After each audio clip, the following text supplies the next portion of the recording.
Assalamualaikum warahmatullahi wabarakatuh. Selamat siang, salam sejahtera bagi kita semua. Shalom, Om Swastiastu, Nama Budaya, Salam Kebajikan.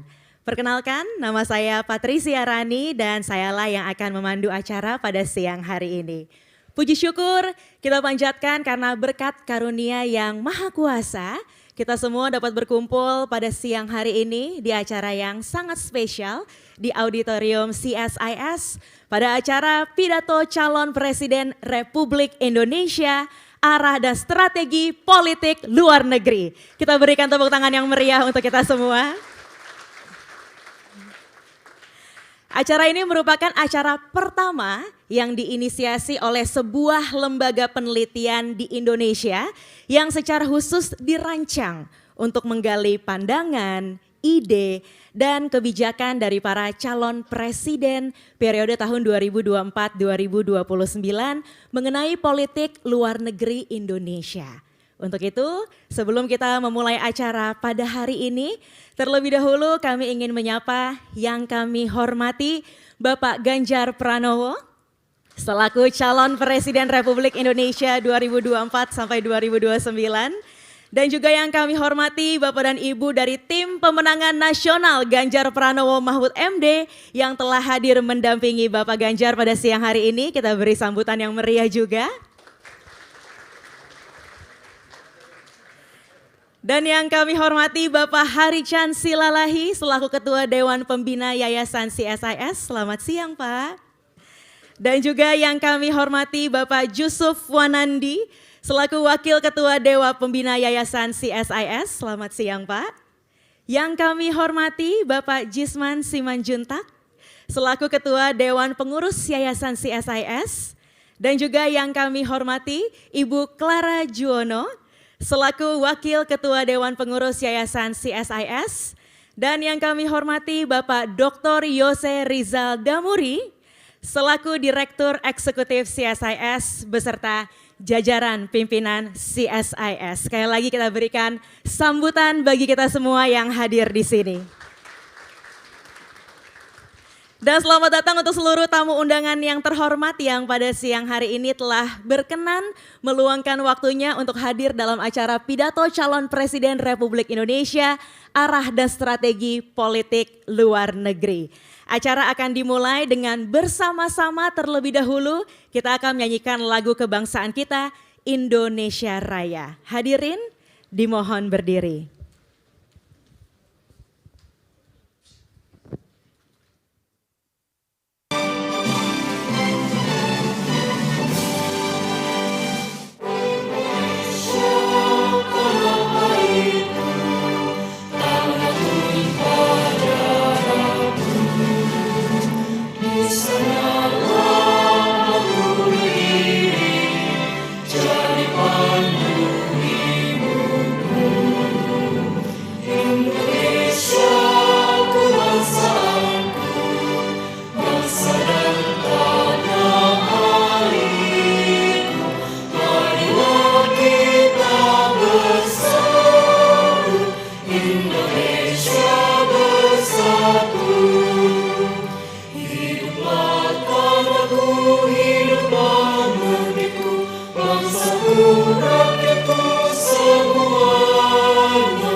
Hadirin dipersilahkan duduk kembali.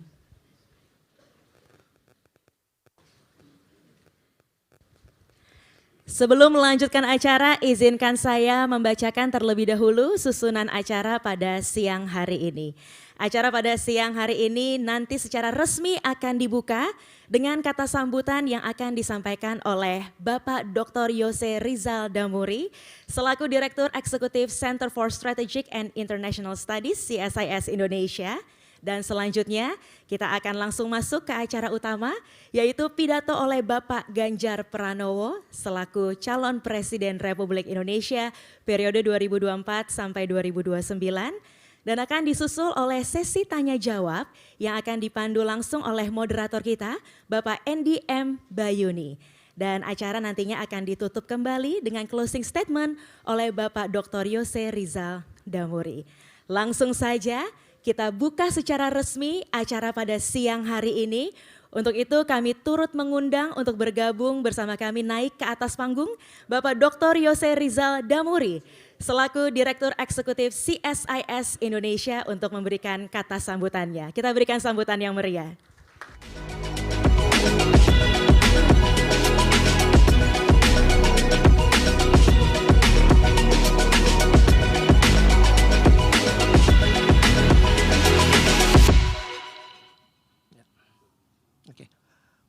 Selamat siang Bapak Ibu semua yang saya hormati.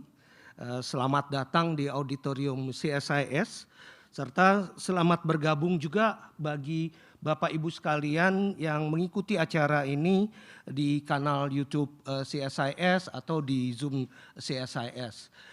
Perkenankan saya atas nama CSIS mengucapkan selamat datang secara khusus kepada Bapak Ganjar Pranowo, calon presiden pada pemilihan presiden dan wakil presiden tahun 2024 mendatang. Terima kasih sekali Pak atas kesediaannya untuk datang ke sini, untuk datang ke CSIS dan juga mendiskusikan berbagai pandangan terhadap politik luar negeri serta juga kebijakan luar negeri Indonesia pada siang hari ini. Kami mengerti sekali bahwa Bapak sangat sibuk tetapi di dalam kesibukan itu masih menyempatkan diri untuk datang ke CSIS. Mungkin kita bisa memberikan salut yang tentunya juga saya tidak lupa mengucapkan terima kasih kepada Bapak Andy Bayuni, senior editor Jakarta Post yang akan juga menjadi moderator di acara ini. Saya juga ingin mengucapkan banyak terima kasih atas kehadiran Bapak Ibu semuanya, baik dari kalangan diplomatic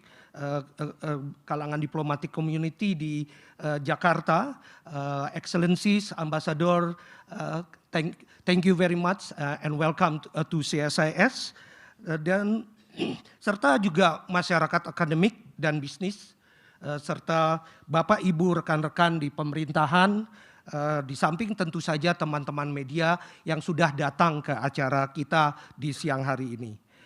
Acara ini sebenarnya kami inisiasi sekitar 2 bulan lalu, berangkat dari perhatian kami terhadap berbagai isu-isu luar negeri, serta bagaimana proses persiapan pemilu yang akan berlangsung di awal tahun depan.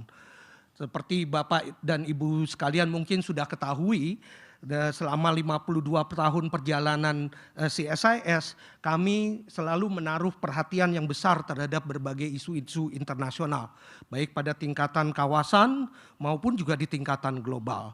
Kami selalu berusaha untuk terlibat dan berdiskusi dalam berbagai diskursus terkait permasalahan luar negeri di bidang politik, di bidang ekonomi, bahkan juga di bidang sosial budaya. Oleh karena itu, kami di CSIS merasa perlu untuk mengangkat arah kebijakan isu internasional tersebut ke masyarakat, terutama mengingat di tahun depan akan terjadi peralihan kepemimpinan yang mungkin juga akan menentukan arah selanjutnya dari kebijakan luar negeri Indonesia. Ada beberapa faktor kira-kira yang mendasari inisiatif kami untuk menggali lebih jauh pandangan dari para calon presiden mengenai arah kebijakan luar negeri itu. Faktor pertama tentunya adalah kondisi global yang sedang mengalami perubahan multidimensional. Berbagai tantangan baru mulai kita rasakan dampaknya. Bukan hanya kita lihat saja, bukan saja kita dengarkan, tetapi juga kita rasakan dampaknya di kehidupan kita sehari-hari. Dalam jangka pendek misalnya ada tantangan besar sekali untuk terus dan juga mempercepat pemulihan dari situasi pandemik COVID-19 yang baru saja berakhir. Dan banyak negara juga tampaknya mengalami kesulitan untuk mempertahankan pemulihan yang cukup kuat serta juga pemulihan yang juga inklusif. Dalam jangka menengah dan jangka panjang ada berbagai tantangan yang terkait dengan transformasi digital misalnya, bagaimana teknologi ini selain juga memberikan manfaat yang besar kepada kita, tetapi juga mempunyai atau membawa ekses negatif kepada kehidupan sehari-hari. Tantangan juga kita bisa temui di dalam masalah transisi energi dan transisi menuju ekonomi hijau. Dan tentunya tantangan yang terbesar juga kita bisa lihat bagaimana kita menyikapi perubahan iklim yang terjadi sekarang ini. Semua ini membutuhkan kerjasama internasional dan membutuhkan kontribusi dari seluruh negara di dunia. Sayangnya saat ini kita juga melihat meningkatnya rivalitas antar kekuatan-kekuatan besar yang semakin lama semakin tajam. Kepercayaan terhadap satu negara dengan satu sama lainnya semakin menurun, dan kompetisi yang berlangsung saat ini bukan hanya dengan tujuan untuk menjadi lebih baik, tetapi juga untuk menjatuhkan pihak lainnya yang dianggap tidak sesuai dengan mereka. Di wilayah Asia Tenggara ini saja kita juga melihat berbagai potensi konflik dan permasalahan di masa mendatang. Contohnya apa yang terjadi di Myanmar, serta juga ketegangan atau juga permasalahan yang saat ini terjadi di Laut Cina Selatan. Jadi kerjasama di satu sisi semakin kita butuhkan, tetapi di sisi lainnya menjadi satu barang yang mahal dan semakin sulit untuk didapatkan. Nah, ini merupakan tantangan ke depannya yang perlu dijawab oleh para pemimpin-pemimpin kita di masa mendatang.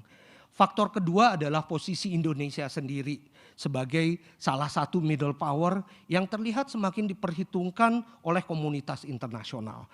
Keberhasilan Indonesia dalam memimpin G20 di tahun 2022 serta juga ASEAN di tahun ini memberikan daya ungkit, leverage yang lebih besar bagi Indonesia untuk berkontribusi di dalam tata kelola global.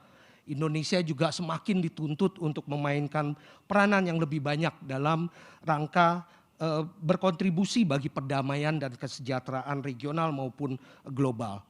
Di sisi lain, Indonesia juga menjadi bagian dari berbagai tantangan-tantangan yang saya sebutkan sebelumnya, dan tantangan-tantangan di kawasan ini juga bisa mengarah kepada terjadinya konflik terbuka yang harus kita antisipasi dan mungkin kita redam serta kita perlunak dampaknya.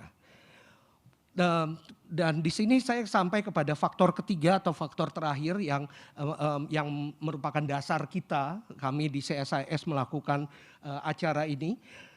Karena kita juga melihat relatif masih rendahnya perhatian domestik terhadap berbagai isu-isu luar negeri. Memang secara tradisional isu-isu kebijakan luar negeri bukanlah menjadi isu yang krusial yang biasanya didiskusikan oleh para calon presiden di masa-masa sebelumnya. Ya, walaupun kita juga memang melihat di dalam visi dan misi calon presiden biasanya pasti ada isu-isu luar negeri. Tetapi ini mungkin juga terkait dengan bagaimana masyarakat memandang isu-isu luar negeri yang sering sekali tidak dianggap sebagai prioritas.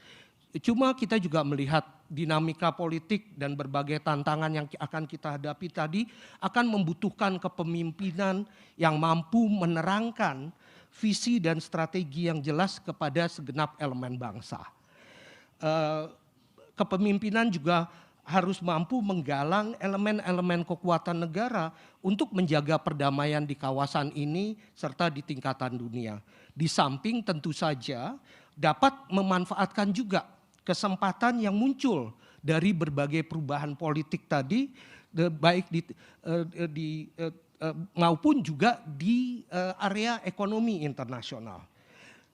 Dengan demikian, penyampaian strategi dan arah politik luar negeri Indonesia kami anggap menjadi sangat penting sekali dan sebaiknya juga bisa menjadi sorotan bagi publik di dalam maupun di luar negeri. Acara ini sendiri saya pikir merupakan acara pertama yang membahas mengenai isu kebijakan luar negeri. Mungkin Pak Ganjar juga sering mempunyai acara yang membahas isu ekonomi atau isu politik dan lain-lainnya. Tetapi saya pikir ini kita pertama kali membahas isu kebijakan luar negeri. Dan mudah-mudahan ini akan berkontribusi kepada pemahaman yang lebih baik, di mana masyarakat mendapatkan informasi yang lebih fokus dan mendalam mengenai kebijakan luar negeri ke depannya. Sekali lagi saya ingin mengucapkan banyak terima kasih kepada Bapak Ganjar Pranowo ya atas kehadirannya bersama hari ini. Semoga kita bisa mendapatkan berbagai informasi yang kita butuhkan dan juga untuk rekan-rekan untuk Bapak Ibu sekalian yang hadir di hari ini, di siang hari ini, selamat mendengarkan serta berdiskusi. Dan mudah-mudahan ini semua bisa menjadikan kita mempunyai pemahaman yang lebih baik dan untuk membangun bangsa kita ke depan. Terima kasih. Terima kasih sekali kepada Bapak Dr. Yose Rizal Damuri yang telah memberikan kata sambutan.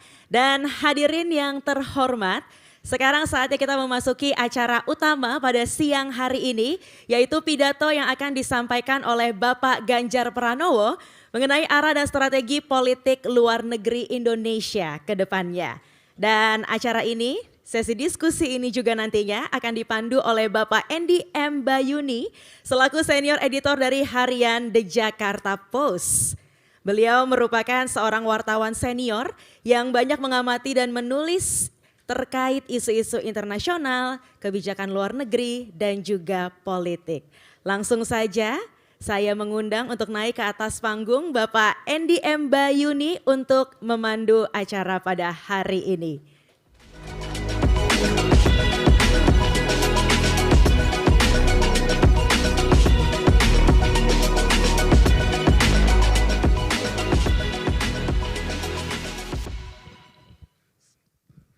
Assalamualaikum, selamat siang and good afternoon.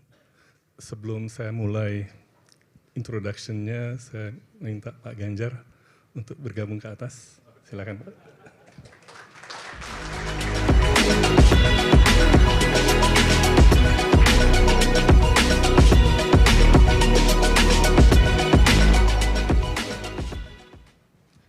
Terima kasih Pak Ganjar. For the non-Indonesians in the audience, allow me to speak in Bahasa Indonesia. There is simultaneous English translation, so be sure to turn the right channel in your gadget. Bapak, Ibu, para hadirin sekalian, pertama-tama kita harus mengucapkan selamat dan terima kasih kepada CSIS yang mengadakan acara penting ini. Dan saya pribadi juga berterima kasih atas kepercayaan yang diberikan untuk menjadi host acara siang ini. Kita bersama segera akan mendengarkan pidato dari calon Presiden Republik Indonesia, arah dan strategi politik luar negeri dari calon Presiden Bapak Haji Ganjar Pranowo SH MIP. Seperti yang diuraikan oleh Pak Yose Rizal tadi, politik luar negeri tidak akan banyak didengungkan dalam kampanye pemilu ini. Masyarakat kita lebih tertarik dengan program yang berkaitan dengan ekonomi, kesejahteraan, dan ketentraman. Namun, politik luar negeri tetap penting karena perubahan konstelasi lingkungan geopolitik seperti yang diuraikan oleh Pak Yose Rizal tadi akan ada dampaknya terhadap keadaan dalam negeri. Dalam misi visi Capres Pak Ganjar, tim Ganjar, berjudul Menuju Indonesia Unggul, Gerak Cepat mewujudkan negara maritim yang adil dan lestari, terdiri dari 61 halaman. Bab terakhir, bab 8, itu sepenuhnya menyangkut kebijakan luar negeri, dan Pertahanan Negara. Jadi silahkan di-download misi dan visinya di situs Tim Ganjar dan dibaca karena penting.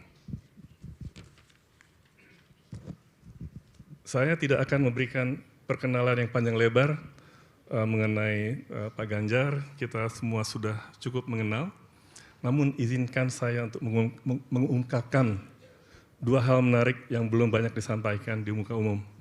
Kalau nanti terpilih, Pak Ganjar akan menjadi Presiden Indonesia yang kedua yang mencapai jabatan top di negara ini melalui jalur partai politik. Kita mengenalnya mungkin Pak Ganjar sebagai mantan Gubernur Jawa Tengah. Jadi tidak salah kalau kita menganggap bahwa dia menjadi capres melalui jalur kepala daerah. Seperti juga halnya Presiden Joko Widodo dan capres Anies Baswedan. Namun kalau kita tarik ke belakang, Pak Ganjar meniti karir politik dari bawah. Sebagai aktivis mahasiswa di Universitas Gadjah Mada lewat GMNI, kemudian masuk ke dunia politik di usia muda, 24 tahun, dan selanjutnya menjadi anggota DPR dari fraksi FPDI, P, 2004-2013, dan menjadi Gubernur Jawa Tengah 2013-2023. Banyak orang meniti karir politik melalui partai selama ini, tapi hanya satu di antaranya yang berhasil menjadi presiden. Itu pun 70 sekian tahun yang lalu, yaitu Bung Karno, lewat PNI. Pak Ganjar kalau terpilih menjadi presiden kita yang kedua yang meniti karir dari bawah melalui partai politik.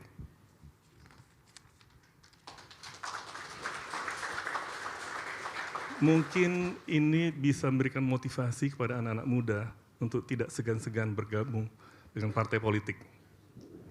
Dari 7 presiden kita sebelumnya, ada yang masuk melalui jalur militer, jalur birokrasi, jalur akademis, jalur kepala daerah, jalur bisnis, dan juga ada jalur keluarga. Kemudian ada juga jalur partai politik, seperti Bung Karno dan kalau terpilih Pak Ganjar. Catatan kecil kedua mengenai Pak Ganjar, dia akan menjadi Presiden Indonesia yang secara fisik paling tinggi. Yaitu kalau nggak salah 1,83 meter. Di setiap acara KTT yang dihadiri oleh Presiden Jokowi, saya senang melihat Presiden kita itu berdiri standing tall, ya, sama tingginya dengan kebanyakan pemimpin negara yang lain. Itu Pak Jokowi. Nah, nanti kalau Pak Ganjar lebih tinggi lagi.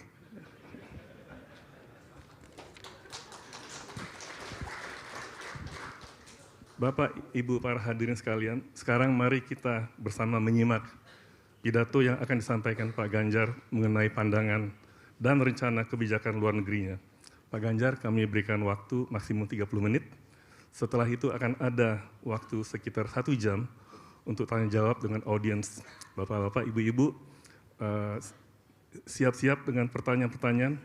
Boleh yang tajam dan sulit, karena kita akan tes calon presiden kita siang ini. Pada Pak Ganjar kami persilakan.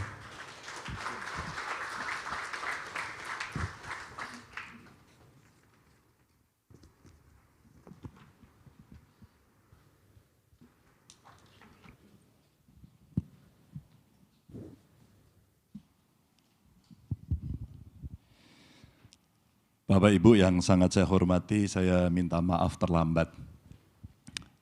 Dan tentu saya sangat senang bisa diundang di CSIS dan hadir tokoh-tokoh CSIS yang saya cukup kenal satu persatu. Pak Hari, 89 tahun. Waduh, pasti sering ulang tahun. Kalau sering ulang tahun panjang umurnya, pasti panjang umur ini. Dan tentu Pak Sofyan, Pak Yusuf, waduh, Pak Cisman, terima kasih semuanya. Pak Jose tadi sudah menyampaikan, Jose atau Yose? Jose ya.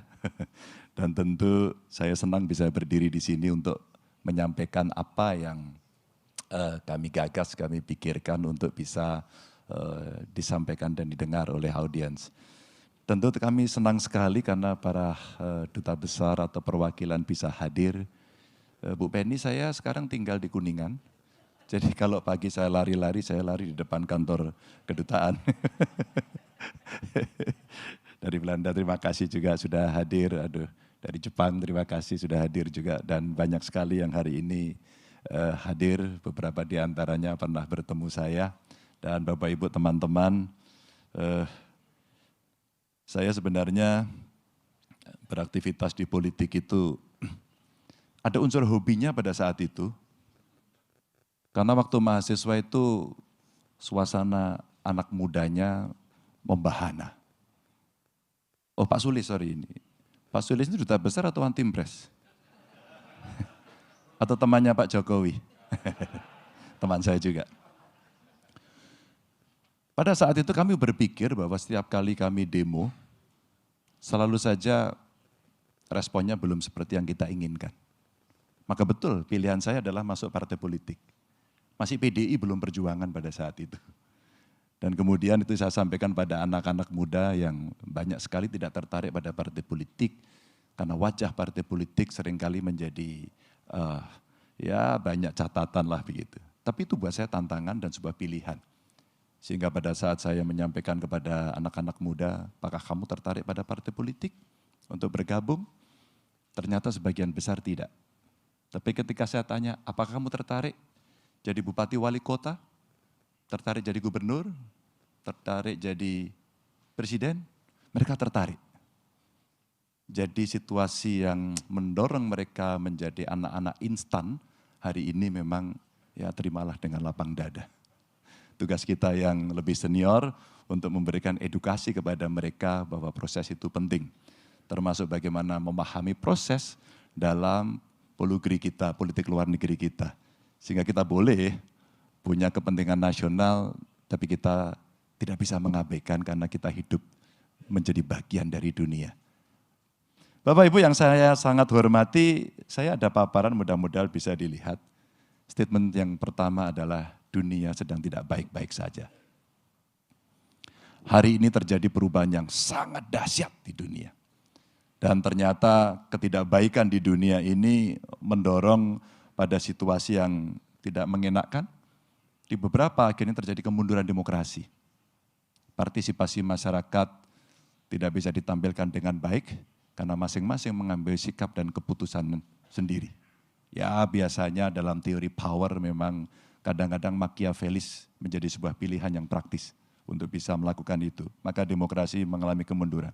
Ada ketidakadilan global tadi juga sudah disampaikan sehingga hak-hak warga bangsa, warga negara ya butuh perhatian. Mereka butuh udara yang sejuk, mereka butuh pangan yang cukup, mereka butuh suplai yang baik, apakah itu energi, apakah itu pangan, dan itu dibutuhkan oleh mereka semuanya. Saya kira kondisi ini hari ini penting untuk kita bicarakan, agar dalam konteks pergaulan dunia, kita akan sering banyak berbicara. Para diplomat kita mintakan untuk sering berbicara. Bagaimana kepentingan bilateral atau multilateral bisa diselesaikan sekali lagi untuk kepentingan bersama dan sama-sama saling menguntungkan. Ini yang penting. Kemerosotan ekonomi terjadi karena pukulan berat. Kemarin kita mengalami pandemi serentak. Tapi tidak cukup dengan itu. Konflik di berbagai kawasan akibat perang juga terjadi dan ini ternyata berdampak besar pada beberapa harga pokok, apalagi kebutuhan pangan. Maka kami tidak heran kalau kemudian hampir semua negara produsen pangan itu mencoba untuk mengerem. Apakah ini harus kita izinkan untuk dibeli oleh negara lain atau kita keep? Agar kita bisa memenuhi kebutuhan nasional dari masing-masing negara. Maka sekali lagi, kalaulah kita ingin agar hidup di bumi ini jauh lebih baik, sekali lagi, diplomat-diplomat ini menjadi punya kekuatan yang sangat penting untuk setiap negara ada. Itu situasi dunia Bapak Ibu dan tentu saja kita melihat bagaimana kondisi kita yang ada di Asia. Kalau kita melihat, maka di Asia juga sama, ada ketegangan di beberapa wilayah. Ya, ada Korea Utara, Korea Selatan, kemudian ada di Selat Taiwan, di Laut Tiongkok Selatan. Yang ini pun rasanya proses-proses politik diplomasi tidak boleh berhenti. Tidak boleh berhenti, harus terus-menerus dilakukan agar terjadi understanding di antara masing-masing negara atau di kawasan itu untuk bisa memahami dan kemudian tidak pecah perang. Tidak pecah situasi yang membuat masyarakatnya menjadi lebih menderita karena situasi itu. Ini kondisi yang ada, maka kebijakan luar negeri dan diplomasi untuk Indonesia kita ya mesti jauh lebih baik belajar dari pengalaman yang ada. Inilah pentingnya acara pada sore hari ini. Sebenarnya kalau saya diskusi pada kesempatan seperti ini, jauh lebih senang ketika kemudian saya sampaikan, saya diam, dan kemudian orang mendengarkan, memberikan masukan. Apa yang kemudian mesti kita lakukan? Karena itulah suara-suara yang merepresentasikan dari sekian kepentingan untuk diformulasikan menjadi sebuah kebijakan. Daripada kemudian bersih tegang dan eyel-eyelan. Lalu apa yang bisa kita kerjakan Bapak Ibu? Ini dari slide yang ada, berikutnya adalah kita belum merubah kebijakan politik luar negeri kita yang bebas dan aktif. Namun ini banyak hadir juga teman-teman dari Kemlu, terima kasih sudah hadir. Dan tentu saja kita terus diminta untuk selalu mencoba merumuskan, mendefinisikan ulang bebas aktif ini sesuai dengan perkembangan zaman. Hari ini kebutuhan internasional seperti apa? Jadi kalau kita melihat bebasnya, kita bukan bebas yang free. Tapi kita bebas untuk membuat kebijakan yang jauh lebih strategik. Yang strategik kita tentukan sendiri. Aktif pun juga kita bicara tidak pasif yang menunggu saja, tapi aktif mengambil inisiatif-inisiatif, apalagi beberapa problem yang tidak selesai itu betul-betul membutuhkan penyelesaian yang saya katakan tadi, apakah itu bilateral ataukah itu multilateral. Dan tentu saja kami lihat bahwa kondisi yang sudah cukup lama ini mendorong kita dalam konteks politik luar negeri adalah ini menjadi instrumen Bapak Ibu. Instrumen untuk mencapai tujuan dengan kepentingan dan agenda nasional dengan tetap memperhatikan kewajiban-kewajiban kita di dunia internasional. Lalu bagaimana? Undang-undang dasar kita memerintahkan sudah sangat jelas, itulah kondisi-kondisi yang hari ini mesti kita jaga dan tentu saja strategic otonomi maupun inclusive engagement ini yang hari ini rasa-rasanya Kementerian Luar Negeri tentu saja sebagai baris terdepan untuk menyiapkan segala sesuatunya dari perubahan yang terjadi secara global. Lalu Bapak Ibu, bagaimana memanai politik bebas aktif yang dilakukan untuk Indonesia? Kami mencoba tidak mengambil banyak-banyak. Biasanya kalau seperti ini seringkali orang menyampaikan, kok ini tidak masuk, kok itu tidak masuk. Saya akan mengambil beberapa poin yang sangat penting saja. Yang pertama, bagaimana pemanaan politik luar negeri kita yang bebas aktif yang dilakukan melalui 5 isu utama yang terkait dengan tentu kepentingan nasional kita. Yang pertama, Indonesia punya potensi menjadi lumbung pangan dunia. Sekali lagi, kita punya potensi menjadi lumbung pangan dunia. Di ASEAN saya kira Vietnam, ada lagi Thailand, India yang di sekitar kita, Tiongkok punya kemampuan untuk memproduksi itu dan saya kira termasuk Indonesia. Maka kalau kita bicara lumbung pangan dunia, kita coba memastikan suplai pangan yang berkelanjutan dalam situasi konflik atau perang. Kita mesti pastikan itu. Maka kalau kita bicara sisi produksi, kami bicara dengan para peneliti, kami bicara dengan para pelaku usaha, kami sampaikan kepada para profesional dalam hal ini para petani, kita punya potensi yang bagus. Produksi beras kita lumayan meskipun rata-rata masih sekitar 5,9 saya kira tertinggi ton per hektar. Maka hasil risetnya sudah sampai 12. Tapi riset, kalaulah kita bisa meningkatkan 7 ton saja, maka produksi itu sudah sangat luar biasa. Itu artinya butuh modernisasi, mekanisasi, dan intervensi dari pemerintah. Tidak bisa politik pangan ini dibiarkan oleh petani, dibiarkan kepada petani dan mereka suruh berjalan begitu saja. Tidak bisa. Negara harus mengintervensi, termasuk bagaimana pengelolaannya. Maka saya orang yang mendorong dalam konteks lumbung pangan dunia ini, Bulog mesti dikembalikan pada fungsi awal. Sehingga kebutuhan pokok itu negara harus menguasai, tidak bisa diliberalkan seperti ini. Dan itu biasanya petani kalah. Saya baru pulang tadi pagi dari Palembang, kemudian ke Jawa Barat, hari ini bisa ke sini. Dan saya bertemu dengan petani, Pak Ganjar, biaya produksi kami mahal. Tapi kenapa pembeliannya sangat murah? Dan pada saat ini, kami konsumen membeli beras dengan sangat mahal. Bapak Ibu, inilah yang kemudian mesti kita tata dalam konteks kepentingan nasional. Yang kedua, tentu kita bicara soal kemandirian energi. Kalau hari ini orang bicara energi kotor, maka transisi energinya mesti disiapkan. Tapi mahal sekali ini investasinya. Maka penting buat kami dalam konteks hubungan internasionalnya mengajak negara-negara sahabat untuk bisa terlibat menyelesaikan persoalan-persoalan ini. Saya kira waktu Pak Sulis masih di Korea Selatan, sekarang masih Pak ya? Oh sudah enggak.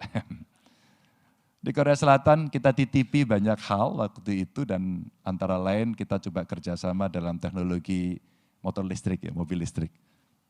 Sebenarnya kita ingin menjemput bagaimana hilirisasi itu betul-betul bisa sampai ke hilirnya, sampai end produknya. Kita mesti tuntaskan itu. Dan tidak hanya cerita soal nikel, saya kira kita punya batu bara, punya sawit, punya laut, punya prospek pertumbuhan ekonomi digital yang tinggi. Maka inilah yang mestinya masuk pada hilirisasi untuk kita mendorong kemandirian ekonomi kita. Nah, kemandirian energi ini Bapak Ibu kalau kita lihat dalam paparan ini, jadi fluktuasi harga minyak dunia akibat perang ini lumayan tinggi, naik turun. Dan kira-kira kalau itu enggak selesai-selesai naik terus-menerus, APBN-nya pasti akan jebol. Nah, kita mesti kendalikan. Kita mari bicarakan ke depan apa yang mesti kita lakukan. Sedangkan 35% impor minyak Indonesia ini dari Timur Tengah, maka teman-teman para diplomat yang ada di Timur Tengah punya peran yang penting dan cukup strategis untuk ini. Demikian juga tentu di negara-negara lain yang memang kita ngimpor minyak dari sana. Lalu mengurangi ketergantungan kami pernah coba hitung-hitung dengan tim kami. Ini kebutuhan investasinya untuk energi baru terbarukan, renewable energy ini kira-kira bisa sampai 1.300-an T. Apa yang bisa kita lihat? Satu, mungkin yang melihat angka ini ketakutan. Karena apa? Ini nggak akan bisa dieksekusi. Tapi mereka yang punya peluang bisnis, maka ini akan bisa menangkap bahwa inilah potensi yang bisa kita lakukan dan ini akan menyerap banyak tenaga kerja. Dan kemudian hari ini kita ada surplus listrik. Yang kalau dalam konteks ASEAN sebenarnya kita juga akan bisa mendorong listrik ini untuk bisa kita ekspor. Lagi-lagi peran para diplomat kita di negara-negara tetangga, negara-negara sahabat di sekitar Indonesia menurut saya menjadi begitu penting untuk take lead dan kemudian mengkomunikasikan dengan mereka. Yang berikutnya adalah soal industrialisasi dan bagaimana kita melihat, soal kedaulatan maritim dulu. Karena 2/3 wilayah kita laut, tapi kontribusi dari industri kita yang ada di laut rasanya belum optimal. Belum optimal. Kalaulah kemudian kita bicara ini, kita harus mempertahankan wilayah yang cukup besar di wilayah maritim kita. Maka kalau kita melihat anggaran pertahanan negara-negara yang ada di Asia saja sudah meningkat cukup tinggi, dan tentu saja kita mesti mengoptimalkan kerjasama dan perjanjian internasional. Ini untuk penguatan posisi Indonesia. Dan ada beberapa hal yang menjadi catatan penting kami adalah penggunaan bahasa Indonesia untuk nama pulau-pulau terluar. Sehingga yang toponimi melakukan inventarisasi pulau-pulau kecil rasanya penting. Kita punya pengalaman sepadan Ligitan, dan ternyata kalau kita bicara dari sisi sejarahnya, wah perdebatannya panjang sekali. Bagaimana menamai pulau itu, apa mata uang yang berlaku di sana, dan kultur apa yang berkembang di sana. Bapak Ibu, negara yang besar ini membutuhkan perhatian yang besar pula. Maka kalaulah kemudian kita ingin mengamankan kondisi wilayah maritim kita, itu salah satunya. Lalu menggandakan anggaran untuk pertahanan yang ada di laut. Dalam perdebatan Capres sebelumnya saya mengikuti dengan baik bagaimana mengamankan laut kita. Ternyata Coast Guard kita belum tuntas. Maka kemudian di laut kita itu kurang lebih ada 8 kalau tidak salah, semua yang ngurusi di laut. Sehingga ada istilah kapal brondol. Begitu masuk pertahanannya kena masalah, di tengah ada persoalan tenaga kerja, berikutnya lagi ada persoalan kelautan, berikutnya lagi ada dengan polair, berikutnya lagi kemudian ada masalah hukum, dan seterusnya sampai terakhir masuk di darat, kapalnya brondol. I don't know what the meaning is brondol. Brondol in English? Oke, mudah-mudahan yang di sana bisa menerjemahkan. Pokoknya ditelanjangilah habis gitu surat-suratnya. Itu yang ada. Maka kalau kita bicara daulat ini, kita wajib membangun kompleks nantinya untuk pengamanan industri pertahanan yang ada di dalam negeri. Sebenarnya cikal bakalnya ini sudah ada. Ya, cikal bakalnya sudah ada, hanya kita butuh lebih serius lagi untuk menangani dengan target-target yang terukur sesuai dengan perubahan dunia internasional yang hari terjadi. Yang berikutnya adalah terkait dengan industrialisasi. Maka Bapak Ibu yang sangat saya hormati, ada beberapa poin yang ingin saya sampaikan dalam konteks industrialisasi ini. Perang dagang yang hari ini cukup ramai, ini membantu, berdampak kepada rantai pasok yang kemudian terganggu.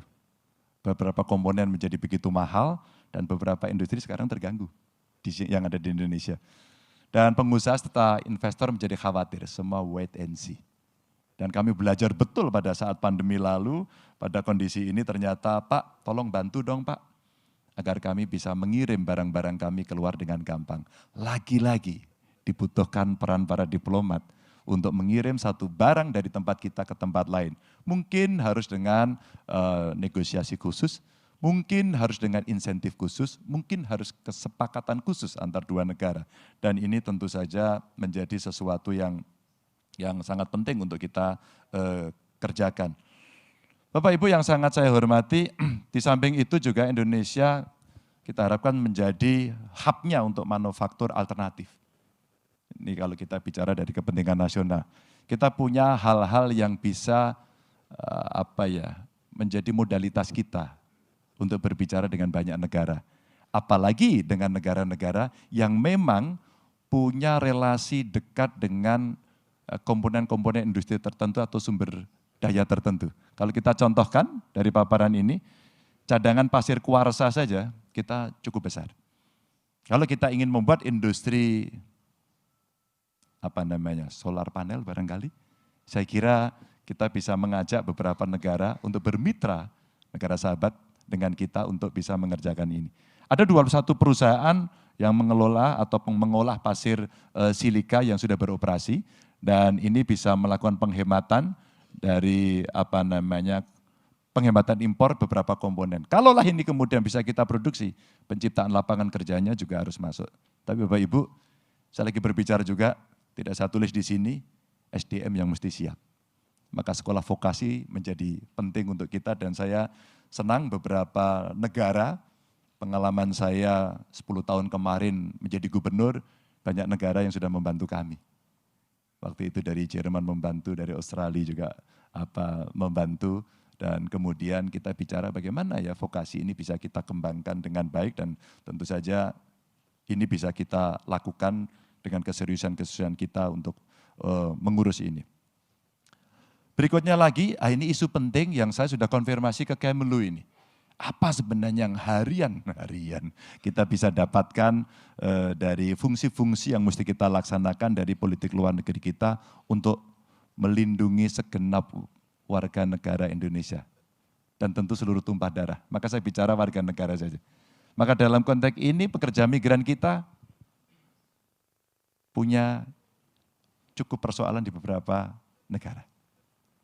Karena kondisinya pada saat berangkat mungkin ilegal atau mungkin dia punya problem ketika ada di sana. Maka Bapak Ibu bayangkan 18.820 kasus sampai dengan tahun 2023. Pengalaman saya berkomunikasi dengan beberapa kementerian termasuk dari negara sahabat kita yang ada di luar. Waktu itu dengan Kamboja, ternyata ada semacam trafficking yang ada di sana. Kita juga bicara, tiba-tiba ada yang lapor ke saya, dia bekerja di Somalia. Dan mereka semua bermasalah. Yang begini-begini inilah kemudian kawan-kawan para diplomat, KBRI kita yang saya kira kita berikan kesempatan yang lebih besar untuk bisa merespon dan memberikan ruang yang terbuka bagaimana warga negara yang ada di sana melaporkan dan seandainya ada sesuatu cepat bisa ditangani. Dan ternyata ini problem yang cukup besar. Ada kekerasan fisik, penyanderaan, trafficking yang saya sampaikan tadi, dan itu butuh peningkatan kerjasama internasional untuk perlindungan pekerja migran kita. Ini beberapa cerita yang coba saya sampaikan. Ada juga dari diaspora Indonesia itu kurang lebih ada 60% yang berencana kembali ke tanah air. Apa persiapan kita yang mesti kita lakukan? Tidak hanya PMI-nya loh, ini ada orang yang ekspor betul, mereka hebat di luar negeri, tapi mereka ingin kembali untuk mengembangkan banyak hal yang ada di Indonesia. Saya kira ruang ini mesti kita buka, tapi ada peluang yang tidak terlalu tinggi untuk karir mereka yang ada di sini. Saya dulu beberapa minggu lalu lah ketemu dengan anak Indonesia, namanya Karina. Saya tanya pada banyak orang, apakah Anda kenal dengan Karina? Hampir semua mengatakan saya tidak kenal. Begitu saya ceritakan, Bung, semua akhirnya kenal. Karina adalah salah satu anggota tim yang menemukan vaksin AstraZeneca. Anak ini luar biasa. Sekarang dia lagi kerja di pemerintah Australia. Lalu saya melamar dia karena dia bisa mendapatkan tempat kerja yang bagus di sana. Apakah kamu mau bekerja di Indonesia? Dan dia sangat antusias. Anak-anak hebat ini hanya salah satu aja saya ambil contoh.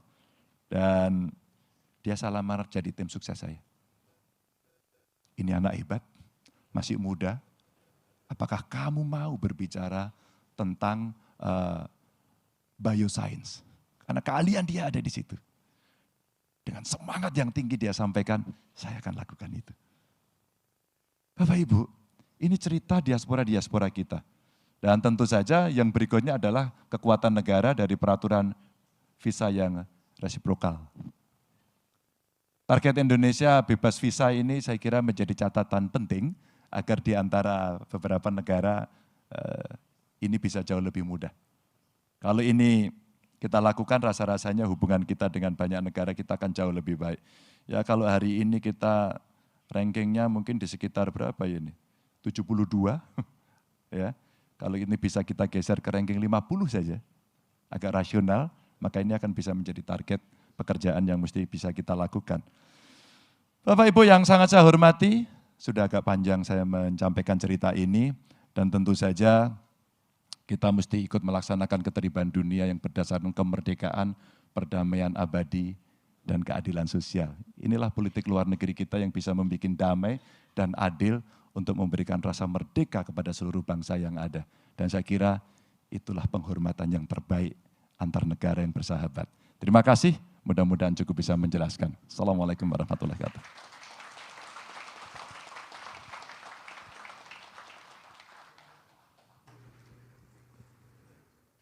Terima kasih Pak Ganjar, presentasi yang sangat menarik, ringkas, tapi ada beberapa target yang measurable ya.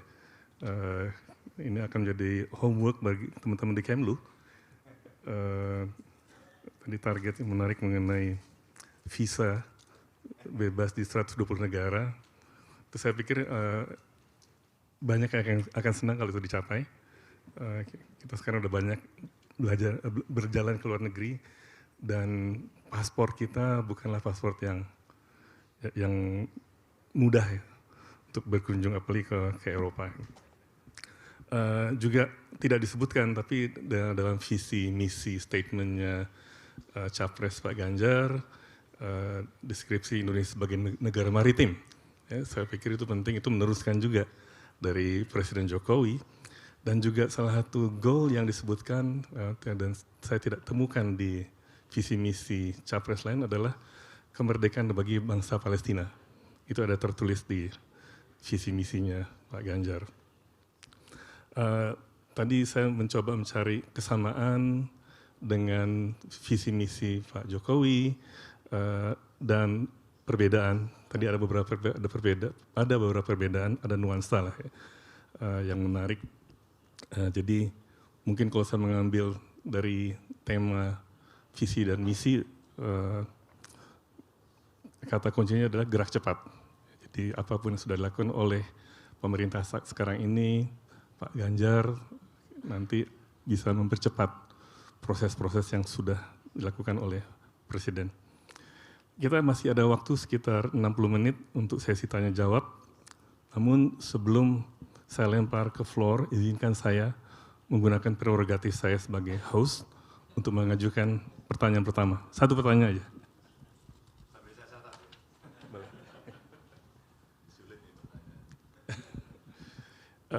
Tadi dalam paparan Pak Ganjar ada disebut mengenai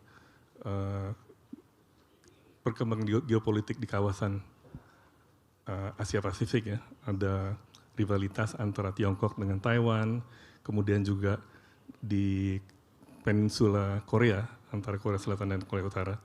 Tapi saya ingin memperluas gambaran geopolitik ini dan melihat persaingan antara Amerika dengan China. Ya, bukan sekedar persaingan dagang, tapi ini sudah meluas. Rivalitas antara dua kekuatan, dua negara adidaya. Ada persepsi di luar, dan juga mungkin dalam negeri ini, atau malah kekhawatiran yang berkembang, kalau Indonesia ini lebih cenderung dekat dengan China, dalam rivalitas antara Amerika dengan China. Ada yang mengatakan kita terlalu dekat dengan China. Karena kita semakin mengandalkan perdagangan dan juga investasi dari China. Saya ingin mendapatkan gambaran dari Pak Ganjar, apakah gambaran ini benar atau harus diperbaiki, dan langkah apa, kalau memang harus ada diperbaiki, langkah apa yang akan diambil oleh Pak Ganjar sebagai Presiden nanti. Silakan Pak. Terima kasih. Apakah kita condong pada satu negara? Saya kira kita mesti kembali pada politik luar negeri yang bebas aktif itu. Jadi kebebasan itu adalah kebebasan yang saya katakan tadi, kita mesti strategik untuk bisa menentukan dengan siapa kita akan bekerja sama. Maka kita tidak boleh bergantung pada satu negara. Tidak bisa. Kita punya sahabat negara yang cukup banyak.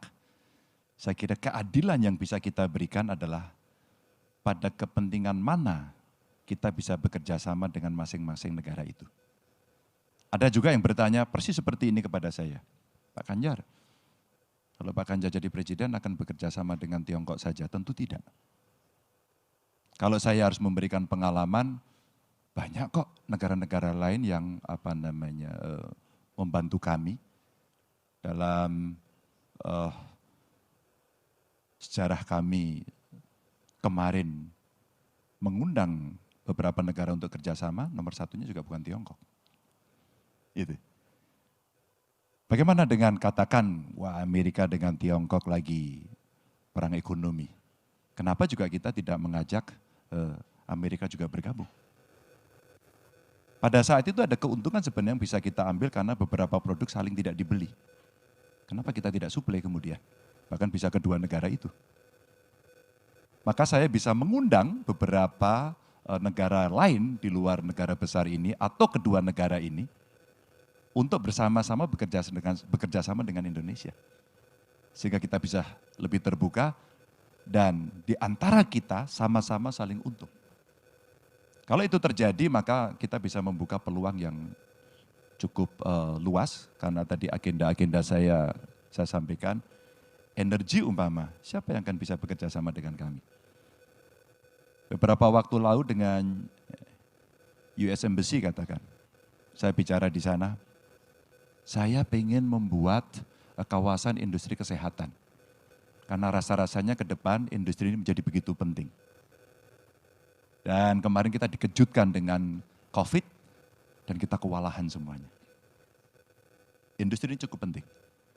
Lalu saya sampaikan beberapa yang ada di sana, katakan perusahaan-perusahaan dari Amerika umpama, Anda punya pengalaman yang bagus, saya sebutin Johnson & Johnson, Merck gitu kan, Anda bisa loh bergabung. Lalu mereka mengajak berdiskusi kami, Pak itu menarik, oh menarik. Karena kami sudah mengawali ada satu kawasan yang ada di Bali itu kalau dikembangkan jauh bisa lebih besar lagi.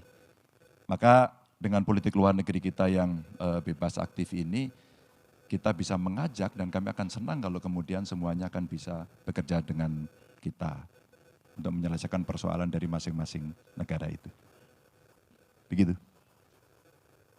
Terima kasih Pak Ganjar. Berarti bebas dan benar-benar bebas, independen ya, tidak berpihak dan aktif Ya, sesuai betul. dengan kepentingan nasional ya. Betul, karena di antara kepentingan nasional itu kita juga hidup di tengah pergaulan dunia.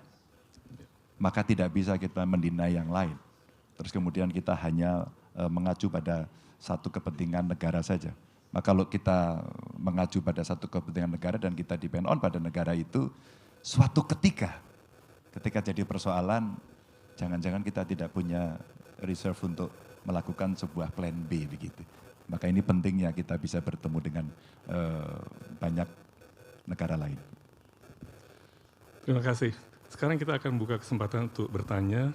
We are open to the non-Indonesian audience to also ask the questions in English. I'm sure Pak Ganjar akan bisa menjawabnya either in English or in bahasa Indonesia. Kalau perlu translation, I will do the translation.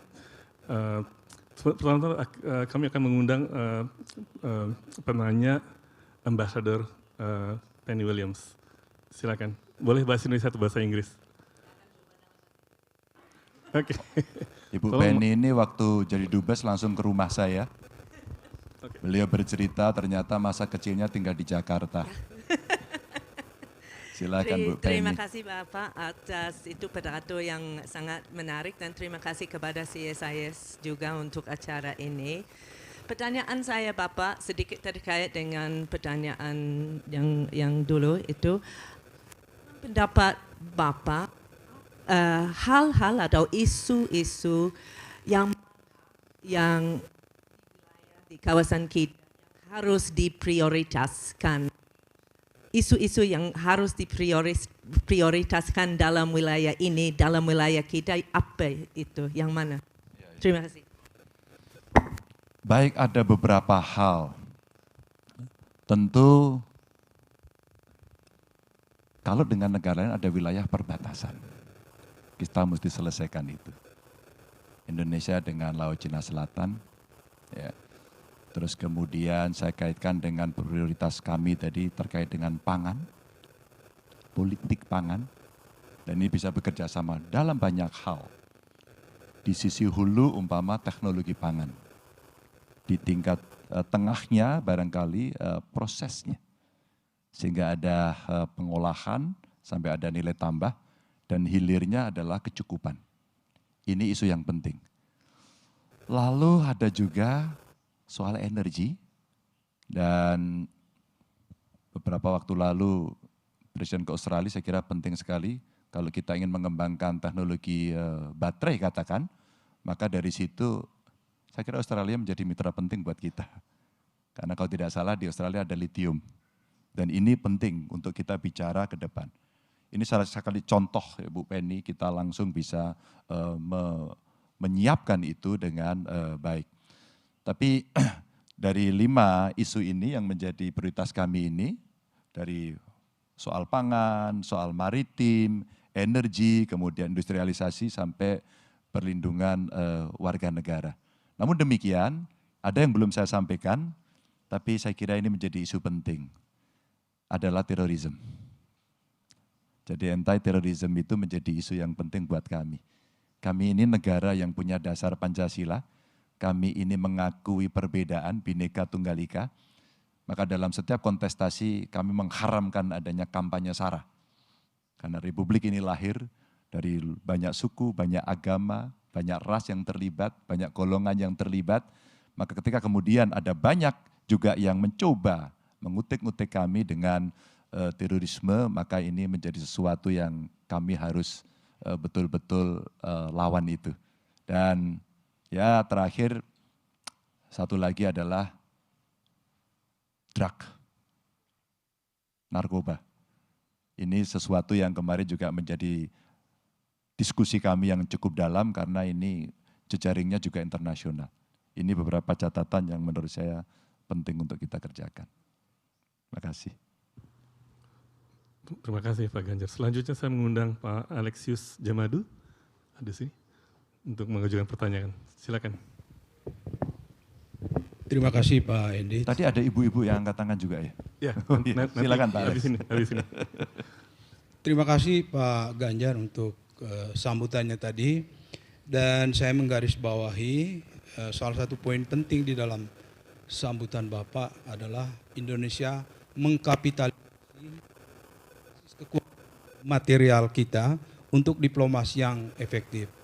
Saya pikir itu logika politik luar negeri yang bagus. Ya, kalau kita di dalam kebutuhan-kebutuhan strategi seperti itu, kita bisa menjalankan politik luar negeri aktif. Karena hanya orang kuat bisa bebas. Hanya orang kuat yang bisa aktif. Terkait dengan itu, pertanyaan saya adalah di dalam visi ini terlihat ada keinginan yang sangat kuat untuk gerak lebih cepat. Dan tentu itu hal yang bagus untuk bangsa ini. Tapi gerak lebih cepat di dalam hubungan internasional itu tidak hanya kita yang tentukan, tapi juga ditentukan oleh dunia internasional. Nah, saya ambil contoh hubungan kita dengan Tiongkok. Salah satu yang saya pikir hubungan bilateral yang sangat penting bagi Indonesia saat ini. Kerjasama ekonomi kita makin dalam, ekstensif, dan jujur saja kita sangat bergantung kepada Tiongkok. Nah, dalam kondisi seperti itu, bagaimana Bapak kalau terpilih nanti menavigasikan politik luar negeri bebas aktif itu tatkala ketergantungan kita makin dalam. Utang luar negeri, investasi, infrastruktur, perdagangan, kita tidak bisa, ini udah point of no return. Itu yang pertama. Yang kedua, kita juga punya kepemimpinan tradisional di ASEAN. Dan negara-negara ASEAN juga itu punya kepentingan masing-masing, sangat pragmatis, ya. Kita juga. Nah, bagaimana Bapak akan mempertahankan platform regional ini, ya, mempertahankan kepemimpinan Indonesia, karena itu platform yang sangat bermanfaat untuk kita deal dengan negara-negara besar. Demikian Pak Ganjar. Terima kasih. Terima kasih Pak Alex.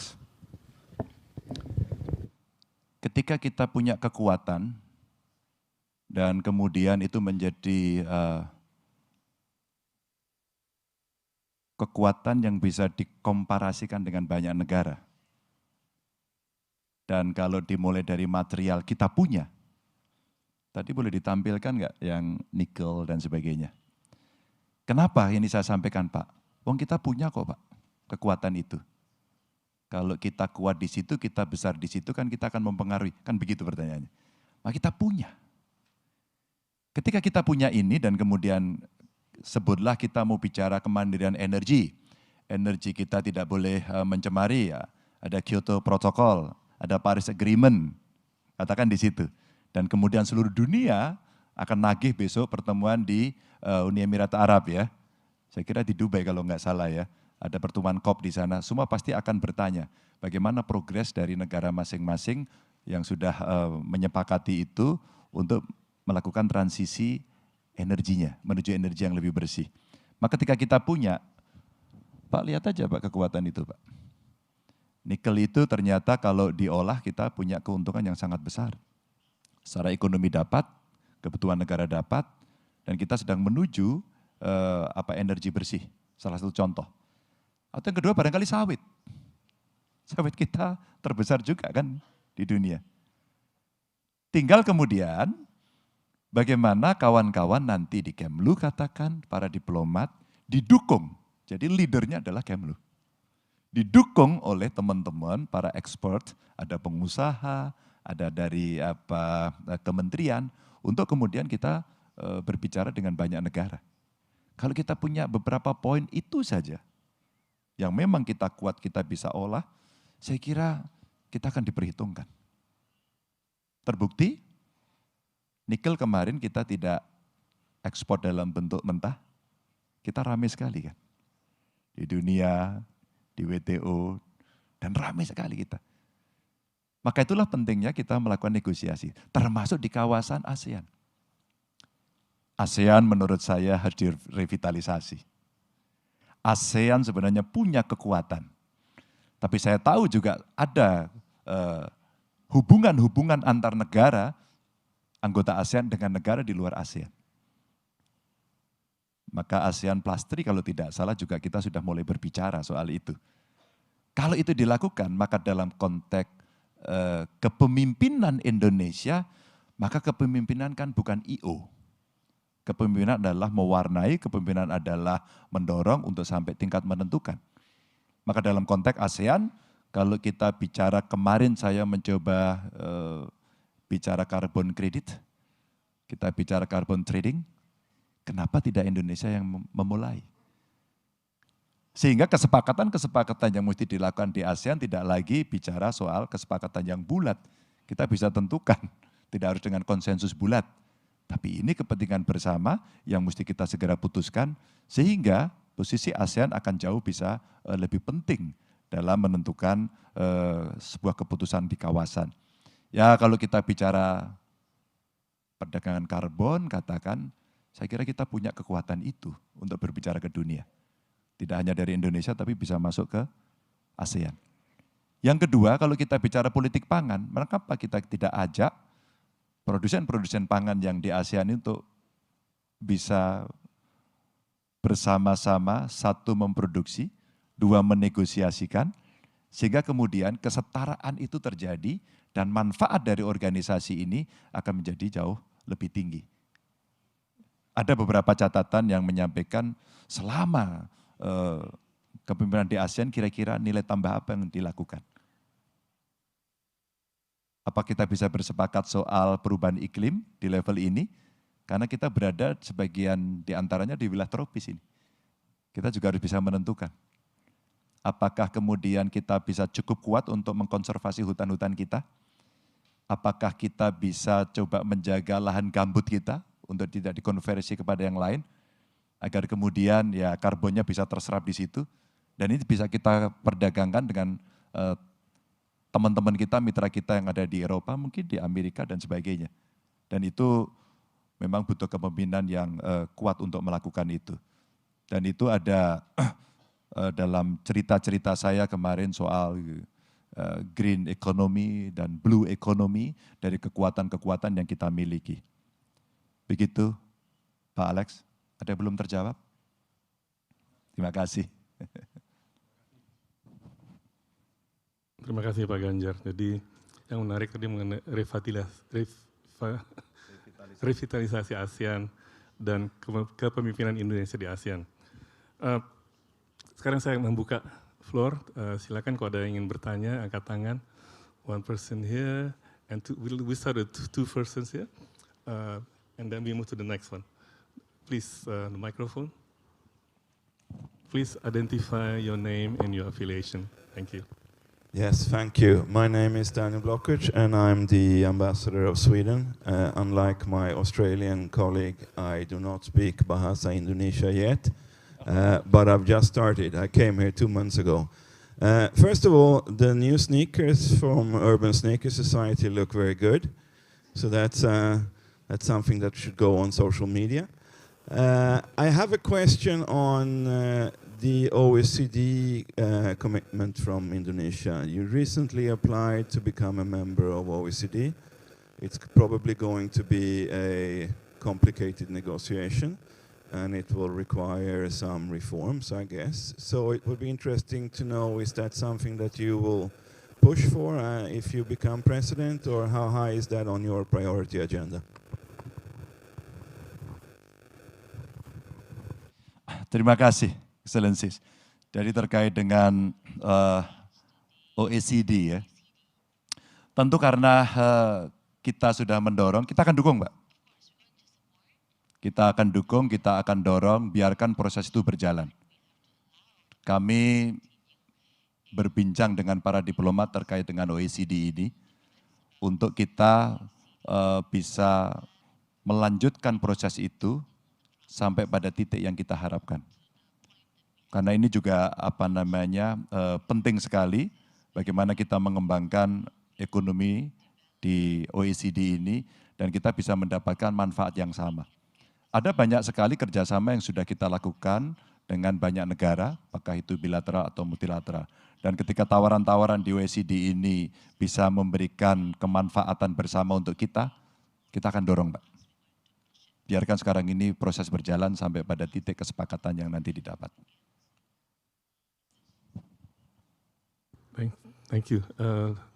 The gentleman here, please.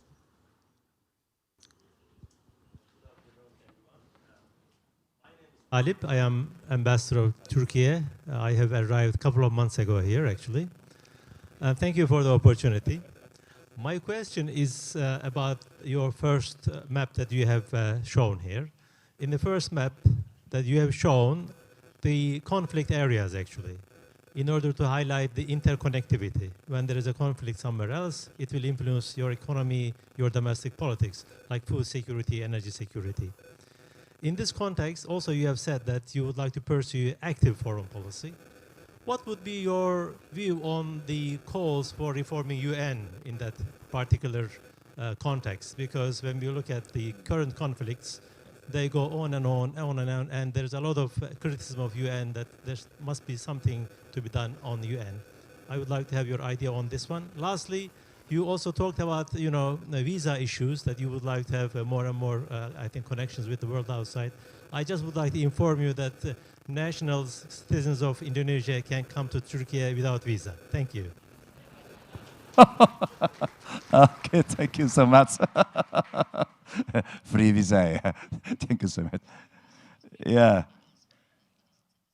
kalau kita melihat peran PBB, boleh ditayangkan ya gambarnya ini. Saya kira Pak Duta Besar sudah melihat ini. Sengaja saya kasih gambar ini untuk memberikan tekanan kepada kita semuanya. PBB tidak bisa berbuat apa-apa. Dewan Keamanan juga sama. Maka perlu inisiatif-inisiatif yang kita lakukan. Inisiatif itu menjadi penting untuk kita berbicara. Dalam konteks itu, seperti yang terjadi dalam relasi politik.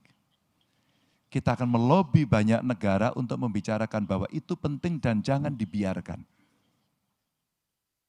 Karena perang konflik itu yang rugi adalah orang-orang sipil. Mereka menjadi korban, tidak ada orang yang perhatian. Ya, sekarang beberapa negara yang sedang berkonflik, di televisi sekarang saya melihat banyak sekali tontonan, kepedulian itu mulai muncul. Tapi PBB harus mengambil sikap itu. Maka di mana peran negara? Negara harus aktif. Duta besar kami di beberapa negara, atau di PBB, atau Menteri Luar Negeri kami, bisa kita minta untuk melobi satu persatu negara untuk menunjukkan apa sebenarnya yang terjadi. Perang, konflik hanya menimbulkan korban, berikutnya menimbulkan kemarahan dan dendam yang tidak berkesudahan. Padahal kita ingin dunia kita bebas dan kita mesti saling menghormati. Maka beberapa penyelesaian di konflik itu harus melibatkan dua negara yang berkonflik. Dan kita bisa mengambil inisiatif itu. Indonesia umpama ketika kita bicara G20, keketuaan G20 katakan. Pada saat itu kenapa juga kita tidak melakukan sebuah komunikasi sekalian untuk membicarakan problem-problem yang memang diselesaikan ketika kita dipercaya menjadi pimpinan di situ. Dan saya kira inilah yang kami katakan sebagai keaktifan dari politik luar negeri kita untuk bisa mengambil inisiatif itu. Jadi beberapa negara yang berkonflik juga pernah ditawarkan oleh negara yang lain agar kemudian bisa ada proses perdamaian, duduk bersama dan negosiasi. Dan ketika itu tidak berhasil, maka seringkali orang diam. Maka dengan keaktifan dalam perdamaian dunia dalam konteks politik luar negeri kita mesti mengambil inisiatif itu. Lobbynya mesti serius, mesti tekun dan terus menerus. Inilah yang mesti kita sampaikan. Dan terkait dengan visa, terima kasih. Rasanya kita harus pergi ke Turki ini. Terima kasih. Saya akan ke sini dulu, ada mungkin dua perempuan di belakang. Satu di sini, kemudian di belakang. Ya, silakan. nama dan afiliasi. Baik, terima kasih untuk waktu yang sudah diberikan. Saya Yesi dari CESFAS Universitas Kristen Indonesia. Saya ingin bertanya, Bapak mohon izin mengenai poin ketiga tadi tentang ketahanan maritim yang juga menyinggung mengenai pertahanan kita gitu. Salah satunya juga industri pertahanan.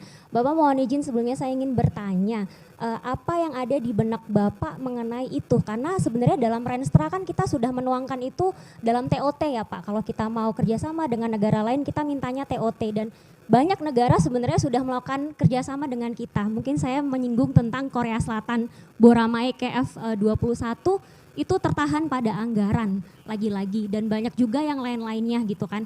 Nah jadi saya itu kok nggak kepikiran ya Pak, bagaimana caranya Bapak untuk melobi dalam tanda kutip Senayan supaya anggarannya naik supaya hal-hal itu tidak lagi terjadi gitu Pak, ketika sudah ada negara yang mau share teknologinya dengan kita, mau kerjasama tapi tertahan lagi di anggaran supaya itu tidak terjadi lagi. Lalu kalau boleh Bapak izin saya hal yang kedua adalah dengan adanya ketahanan maritim sebagai ide besar foreign policy, apakah yang akan terjadi dengan kerjasama yang melibatkan angkatan udara selama ini Bapak? Mungkin seperti Rafale, apakah sisa dari Memorandum of Understanding yang sudah kita tanda tanganin akan diakuisisi seluruhnya atau anggarannya akan dialokasikan kepada mungkin frigate atau submarine?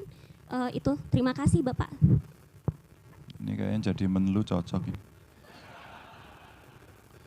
Ini saya agak dipaksa soal teknis tapi oke, saya izin untuk tidak menjawab teknis tapi seandainya Ibu nanti menghendaki jawaban teknis, saya akan berhutang untuk menjawab secara teknis. Tapi kali ini begini, bagaimana cara melobi dalam politik anggaran kepada DPR? Kalau ini menjadi prioritas, eksekutif itu menyodorkan dan legislatif itu hanya dua, setuju atau tidak setuju. Meskipun proses di tengahnya tentu ada negosiasi. Tapi sebenarnya konsepnya begitu. Inisiatifnya dari kita. Kalau itu kemudian menjadi prioritas yang memang ini urgent untuk bisa diselesaikan, ya kita posting dulu anggarannya. Semudah itu Pak, iya. Semudah itu ya. Berikutnya kemudian ya kita lobby. Lobby kalau dengan DPR, maka dalam konteks political interplay-nya mesti kita lakukan apa? Ya partai saya harus menang lagi. Dan kemudian Speaker of the House-nya kami lagi. Presidennya juga kami. Dan kemudian kita akan bicara itu dan itu menjadi tidak terlalu sulit. Ya. Akan berbeda kemudian jika peta politik yang ada di parlemen berbeda. Umpama kita berada pada posisi minoritas, maka bukan tidak mungkin akan terjadi deal yang tidak mudah. Tapi kalau kita melihat pengalaman dari beberapa presiden yang pernah ada, dan kebetulan saya pernah duduk di sana, jadi ada cara-cara yang bisa diselesaikan tidak terlalu sulit. Yang penting dari pemerintah bisa nggak memaparkan secara bagus, meyakinkan bahwa ya ini prioritas yang penting. Maka dalam konteks tadi saya ceritakan, dulu dalam debat itu laut kita yang luas, mau kita kawal dengan teknologi. Saya masih ingat beberapa kandidat dulu menyampaikan, kita akan bikin drone. Drone atau satelit? Maka kalau kemudian itu mau kita libatkan, ya ada di matra laut dan matra udara sebenarnya bisa kita ajak untuk berbicara pada soal itu. Ya kekurangan anggaran sebenarnya bisa Mbak, membuat prioritas saja. Ini serius, ini menjadi prioritas, ya setuju, tok, tulis dulu. Jadi tahapan-tahapannya seperti itu. Kalau nanti dari jawaban saya ini sekali lagi kurang detail, saya akan berhutang jawaban pada Anda untuk saya detailkan termasuk angka-angka dan bagaimana men-take over tadi sampai kemudian diambil alih semuanya. Begitu ya? Sementara cukup? Cukup? Saya nggak punya hutang? Oke, terima kasih. Anda tidak membebani saya. Silakan, yang di sebelah sini.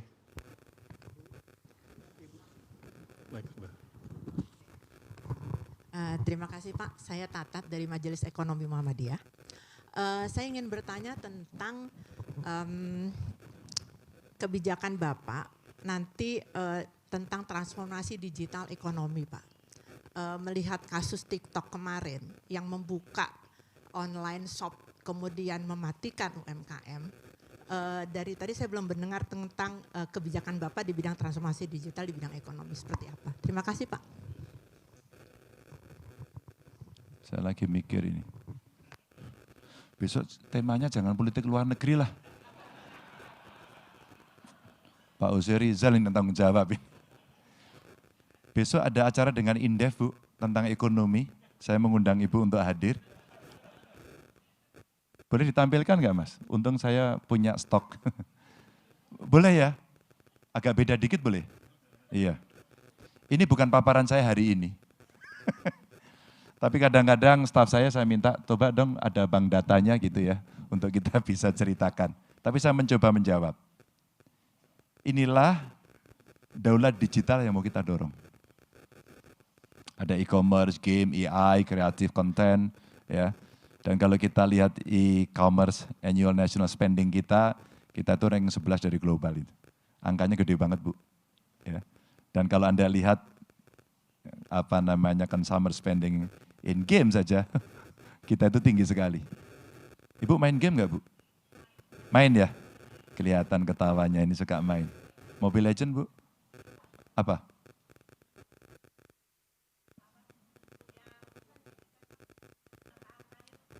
Ada angka-angkanya, togel.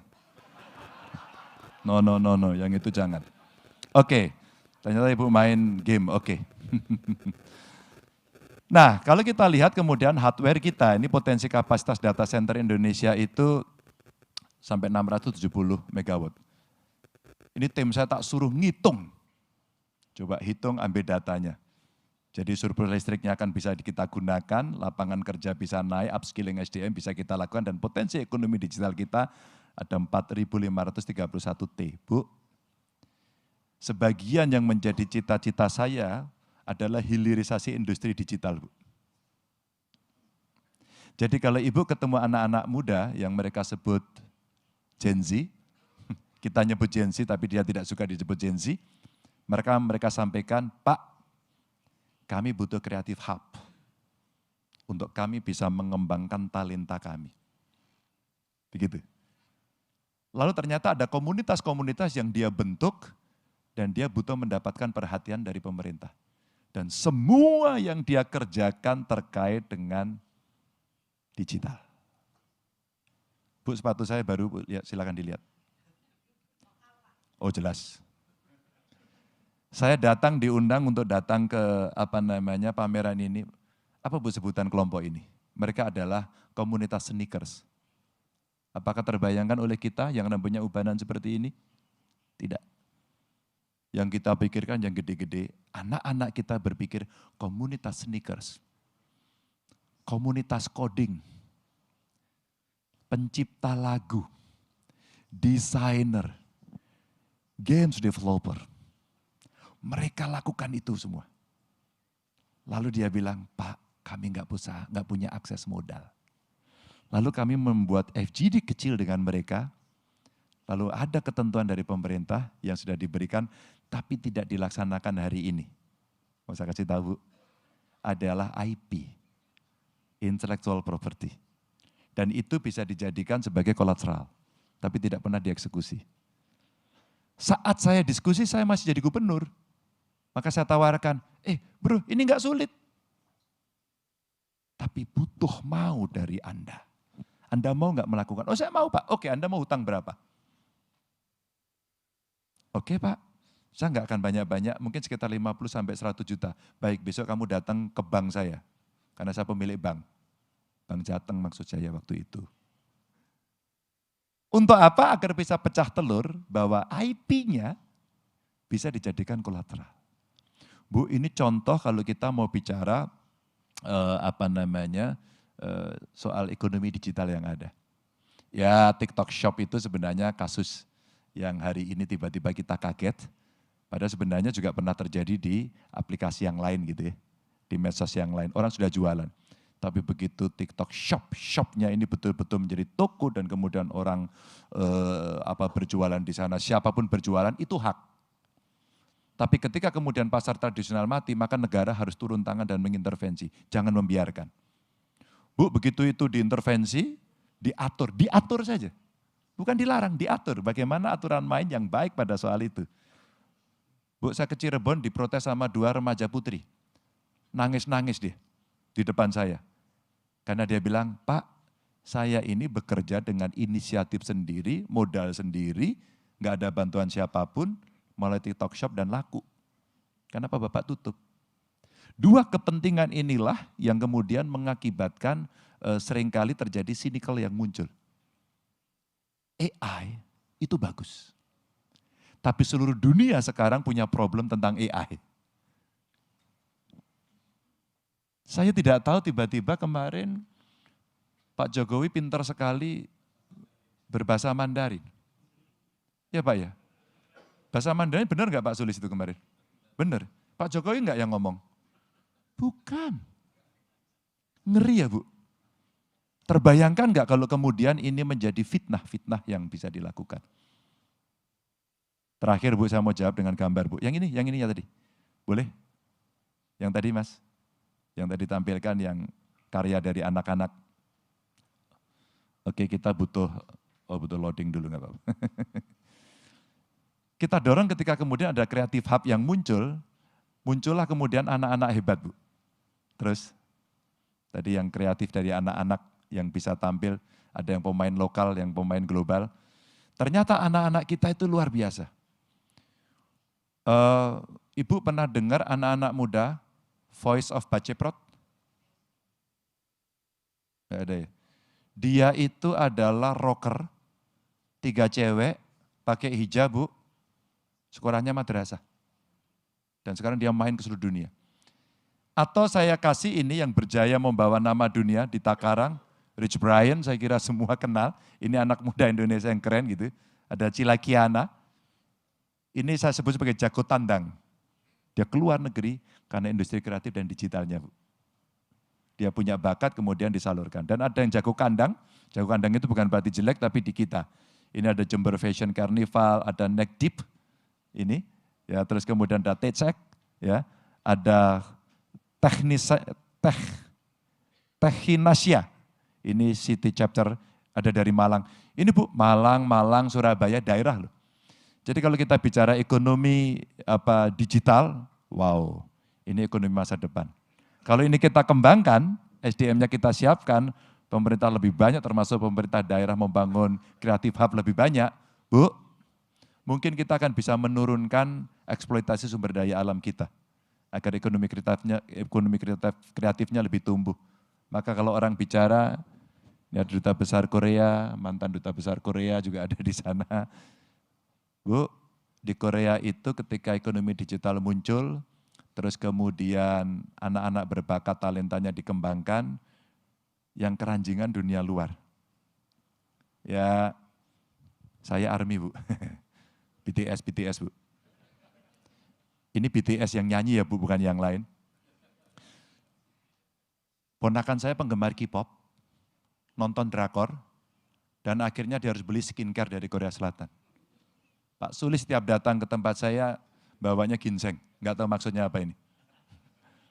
Apa artinya?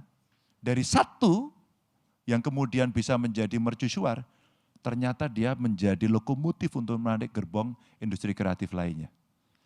Saya harus akhiri Bu, biar kita kembali pada politik luar negeri. Terima kasih Pak Ganjar. Ada pertanyaan dari ini satu, silakan. Apakah ada masih 2 jam atau 3 jam lagi? Waktu masih kan? Silakan mikrofon di sini satu. Di sana ada pertanyaan. Oke, nanti habis itu di sana ya. Yang di belakang sekali. Oh iya, tadi kiri terus ya, ini lupa ke kanan. Silakan. Terima kasih ya, selamat sore dan nama saya Lambert Gein, saya dubes Belanda. Ya. Juga mau mengucapkan terima kasih atas sambutan pidato yang sangat menarik. Dan saya ada pertanyaan tentang soal kemandirian energi. Ada banyak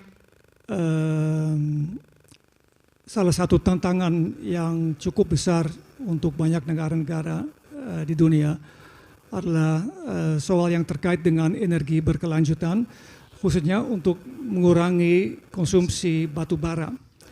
Nah, tadi Pak Ganjar menunjukkan bahwa di Indonesia ada surplus listrik. Tapi surplus listrik itu bergantung dari atau dependent on produksi batu bara.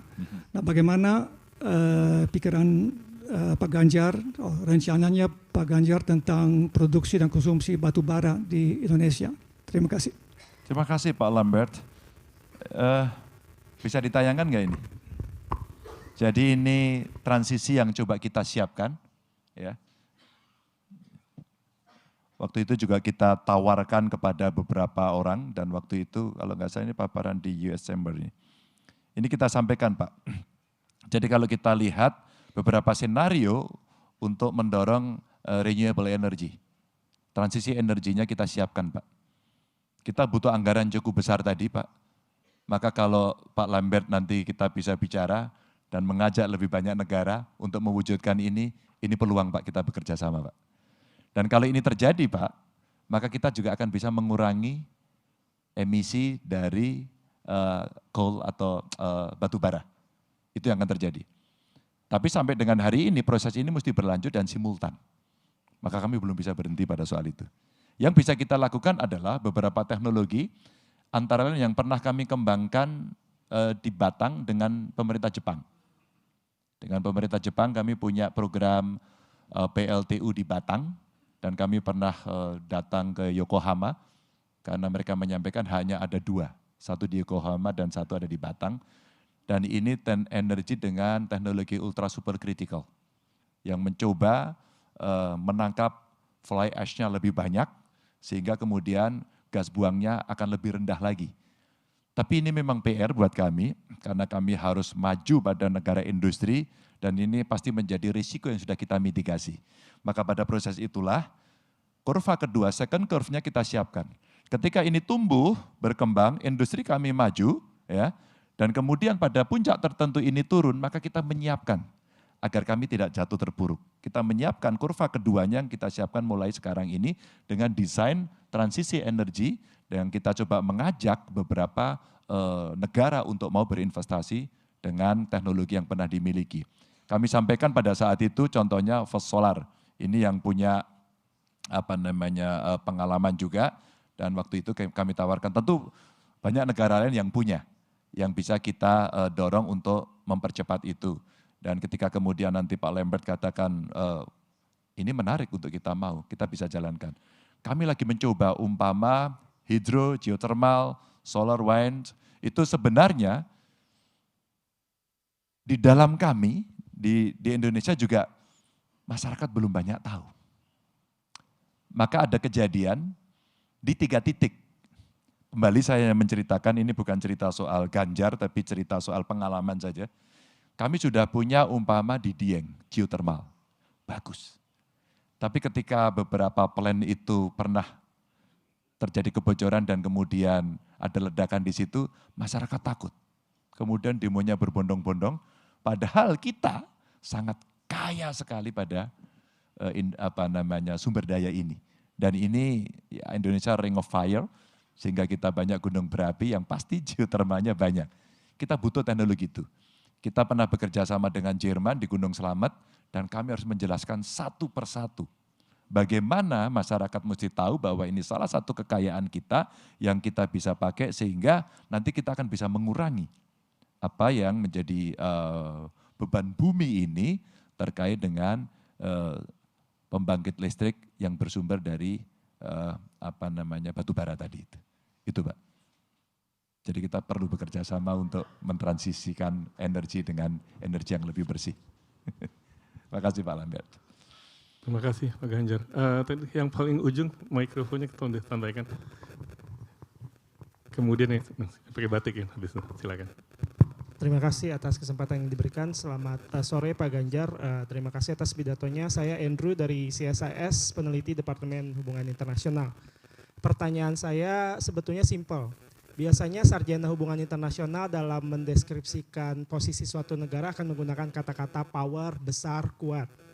Tapi kalau boleh saya tanya, mengapa Pak Ganjar secara spesifik memilih kata-kata unggul ketimbang gaya, besar, atau kuat dan berkuasa?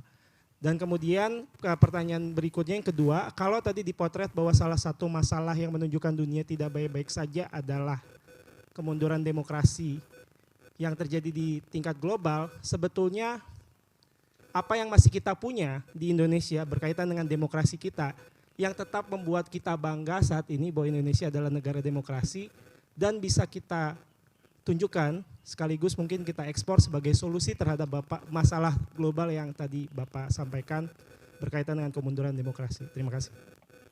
Iya, kenapa pilihannya pada unggul dan cepat tadi disebut? Karena yang ada di kepala saya adalah ini ada potensi yang kita bisa dapatkan untuk melakukan lompatan. Apa itu bonus demografi? Maka kita mesti unggul. Unggulnya tidak kita pilih pada semua bidang kita unggul. Enggak, yang kita kuat saja. Salah satu adalah potensi pangan. Dua, kemudian kita bicara beberapa sumber daya alam kita, material kita yang tadi Pak Alex sampaikan tadi. Wong kita punya kok, yang negara lain tidak punya. Maka kalau kita unggul di bidang itu, dan kita dipertimbangkan betul-betul di situ, maka dunia akan mengakui.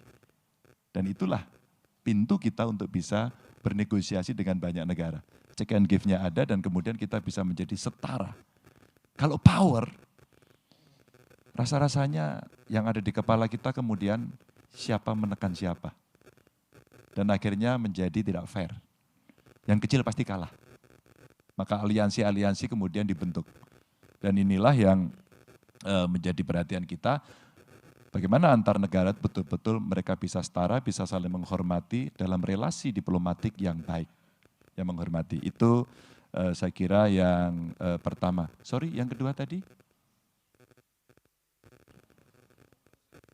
Oh, demokrasi. Ya.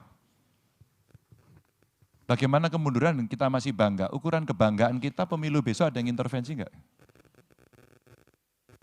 Kalau pemilu besok bisa jurdil, maka kita mesti bangga pada demokrasi kita. Ya.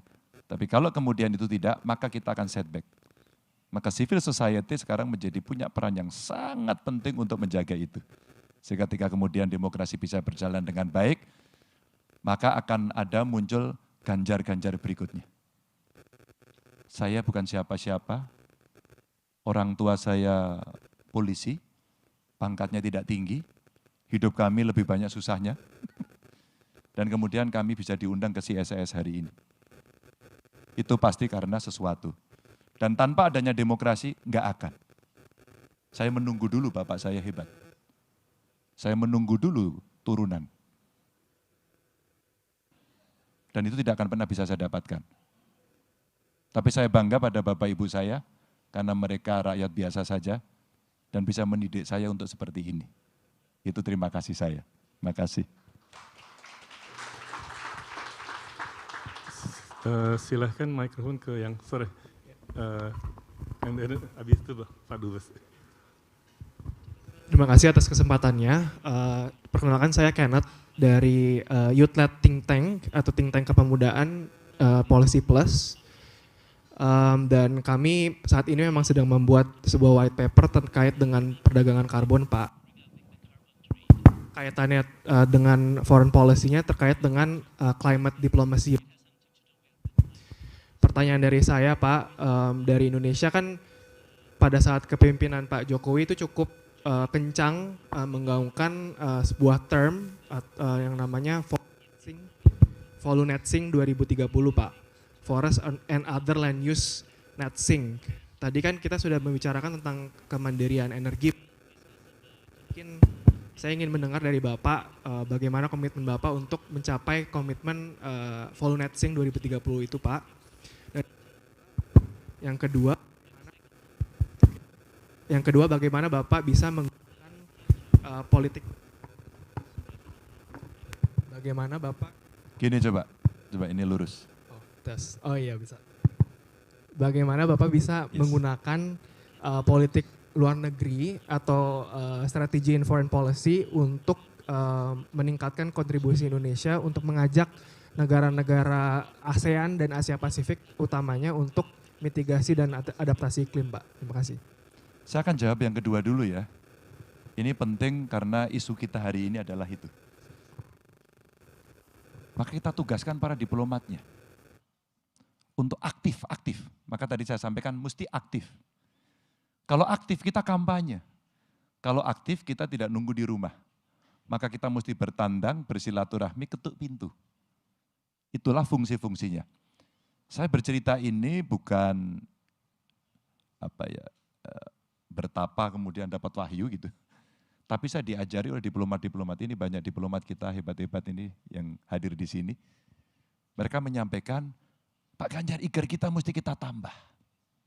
Kita tidak bisa menunggu, dan ketika kita punya posisi politik yang bagus, jangan pernah berhenti. Maka tadi bicaranya ada politik anggarannya juga bagus. Maka ketika itu menjadi prioritas kita, dan ASEAN katakan, saya katakan tadi ada punya potensi yang cukup bagus dalam bidang carbon trading katakan, untuk bisa mendapatkan carbon credit katakan, maka sebenarnya keaktifan itulah yang bisa kita dorong untuk membawa isu ini. Oh kita kuat Pak, kita mampu. Ya udah, inilah yang unggul tadi. Terus kemudian apa? Ini yang coba kita tawarkan. Siapa yang mengerjakan? Diplomat kita. Mampu enggak? Banget. Saya ketemu diplomat hebat-hebat. Idenya brilian. Yang dia butuhkan adalah keputusan pemimpin tertinggi. Kemudian diukur, kemudian dihitung apakah dia cukup perform melaksanakan itu. Barulah kemudian mereka akan tahu saya perform atau saya tidak perform. Gambarnya kira-kira begini. Ini kalau kita bicara dari blue economy atau yang lain yang kaitannya dengan potensi-potensi tadi yang ada. Termasuk yang green boleh juga enggak? Dari green ke blue. Greennya tadi udah ya?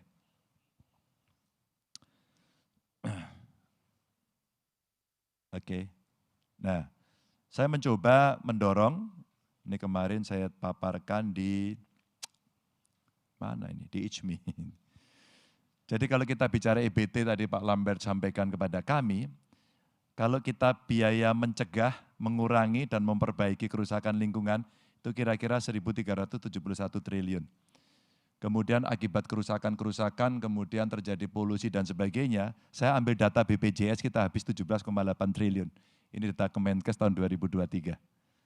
Kalau kita kemudian mau investasi, untuk energi baru terbarukan kita butuh 1.300 triliun, jauh lebih murah nanti daripada kita menggunakan pola-pola yang sekarang ada.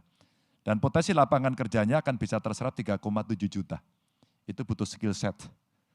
Teknik lingkungan, pangan, data scientist, terus kemudian material yang bisa diolah. Nah ini kalau kita bicara dari green, yang dari blue, lanjut. Maka kalau kita bicara yang dari blue ekonominya, ekosistem pantai dan laut kita itu menyerap 17% karbon dunia. 17%. Ini potensi yang gede sekali. Dan ini belum ada blueprint-nya untuk carbon credit, padahal kita punya lahan gambut, ada mangrove, dan ini potensi blue carbon credit-nya 3.540 triliun. Jadi nanti kalau teman-teman muda, ya, tadi panggilannya siapa? Carrot. Karen.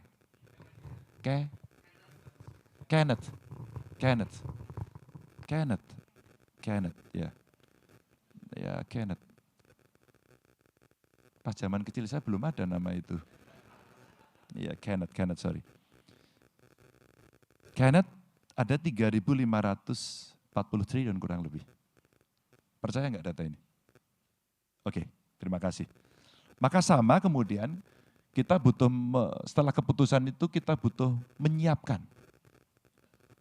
SDM-nya kita siapkan, target waktunya kita siapkan, terus kemudian hari ini personilnya, aktornya kita siapkan, dan itu adalah teman-teman yang bisa menangani ini, termasuk para diplomat itu. Ketika kemudian di kawasan ini semua setuju, potensi kita ada, maka jadilah produk. Produk itu mesti kita tawarkan, kita jual kepada teman-teman tetangga kita, negara sahabat kita, untuk kemudian kita bisa melakukan trading itu. Jadi komitmennya apa? Saya coba menghitung, tim saya juga saya minta untuk membantu saya menghitung ini, apakah kemudian bisa kita dorong pada satu konsep yang istilah saya setengah teknokrasi. Agar ada satu model, ada satu contoh, sehingga publik ya tidak hanya statement kualitatif, tapi bagaimana arah ini bisa berjalan. Tapi tentu saja kami tidak bisa detail. Tapi konsep besarnya kita buat. Nanti mudah-mudahan teman-teman muda juga ikut bisa bergabung dan memberikan satu gambaran bahwa komitmen ini harus berjalan dengan baik. Gitu. Masih berapa lama lagi? Mungkin satu pertanyaan lagi kali. Silakan Ambassador. Depan sini. Nanti kalau kurang saya membuka pertanyaan di luar forum ini. Kita selesaikan di luar. Last question ya. Kami senang sekali. Wah, luar biasa antusias. Well, my name is Kanasugi Kenji, Ambassador of Japan. Thank you very much, Pak Ganjar, for your insight. And before putting a question, allow me to express my sincere appreciation for your receiving our emperor when His Majesty visited the Borobudur Temple. Your gesture was very much appreciated. My question is rather abstract, but what kind of changes you're going to bring about your foreign policy compared with the existing foreign policy under President Joko Widodo? Of course, within the framework of free and active foreign policy, a lot of things will continue. But what kind of changes are you going to bring about under your presidency? Thank you very much. Terima kasih Pak Dubes.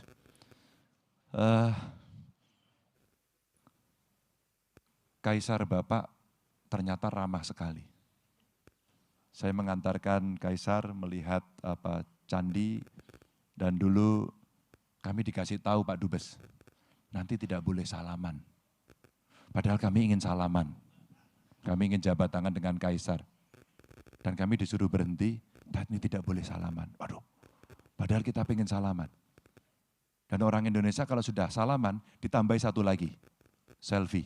Ya, gitu. Yang saya luar biasa adalah, begitu kami berdiri, Pak Kaisar mendatangi kami dan mengajak salaman. Sesuatu yang luar biasa. Dan saat itu ada former Prime Minister, betul ya? Ada former Prime Minister ikut hadir, Pak Fukuda ya? Betul. Saya terkejut karena beliau sampaikan kepada saya, ada former Prime Minister Pak pengen bicara gitu. Siapa? Ternyata Pak Fukuda. Saya tertarik sekali karena waktu itu dia membisikkan sesuatu kepada saya, tapi ini rahasia. Apa yang berbeda? Karena politik luar negeri kita sebenarnya sama. Di seluruh presiden yang pernah menjabat di Republik ini. Tinggal mana kemudian yang harus kita cukup serius gitu. Mana yang kemudian menjadi prioritas. Saya memberikan contoh. Ketika kemudian kita bicara ASEAN tadi saya sampaikan, maka sesuatu yang harus kita bereskan di ASEAN, Indonesia punya potensi bisa mengkoordinasikan politik pangan di situ. Maka kita mesti mengambil inisiatif untuk memimpin bahwa ASEAN akan bisa menjadi salah satu kawasan yang bisa mensuplai pangan. Maka diplomat kita minta untuk bicara, ayo bicara dengan beberapa negara penghasil. Diseriusi, ada target waktunya dan diwujudkan. Yang kedua, ketika kemudian tadi ada pertanyaan beberapa negara mengalami situasi yang tidak baik, berperang dan sebagainya, padahal kita mau ikut perdamaian. Kalau perlu dibuatkan misi khusus untuk membantu perdamaian dunia itu. Agak sensitif kemudian orang berbicara, Palestina umpama. Semua berbicara, kemarin ramai sekali. Kenapa Pak Ganjar tidak datang? Posisi saya dari awal sudah jelas. Tapi penyelesaiannya juga kita harus wise. Tidak bisa hanya sekedar mendukung dan menolak itu. Tapi kita mesti aktif untuk bisa menyelesaikan. Mungkin perlu special envoy untuk kita kirim, menyelesaikan inisiatif. Sehingga ini bisa selesai. Dan penyelesaiannya harus melibatkan juga negara yang lain. Tidak bisa tunggal. Pada saat coba saya tawarkan ini, wah Anda ini gak jelas. Saya orang yang sangat jelas. Karena sejak Republik ini berdiri, hubungan kita dengan banyak negara baik, dengan Palestina waktu itu juga baik. Saya kasih contoh konkret ini. Tapi ada Dasesila Bandung yang kemudian menjadi kesepakatan antar negara-negara juga. Kita mesti menghormati, karena kesepakatan tidak pernah dicabut. Tapi ketika kita mesti aktif dalam perdamaian dunia, kita mesti mengambil inisiatif itu. Ya, ke Dewan Keamanan, ke PBB, ya, dan kemudian inilah yang mesti kita lakukan untuk menuntaskan misi-misi internasional yang mesti kita lakukan. Terima kasih Pak Dubes. Terima kasih Pak Ganjar. Waktu udah habis, maaf. Banyak pertanyaan, nanti mungkin bisa disegel di luar. Saya berjanji nanti saya selesaikan di luar. Oke. Secara jantan dan betina, karena ada laki-laki dan perempuan.